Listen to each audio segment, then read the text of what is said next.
Ada yang bergabung karena idealisme, ada yang bergabung karena kepentingan praktis kekuasaan. Jadi kita menghormati pilihan-pilihan untuk bergabung di dalam partai politik tersebut.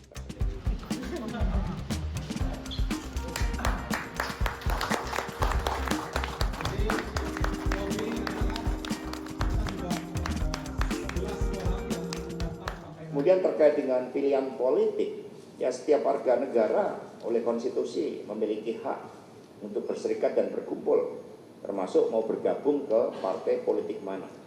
Ada yang bergabung karena idealisme, ada yang bergabung karena kepentingan praktis kekuasaan. PD Perjuangan menghormati pilihan-pilihan untuk bergabung di dalam partai politik tersebut.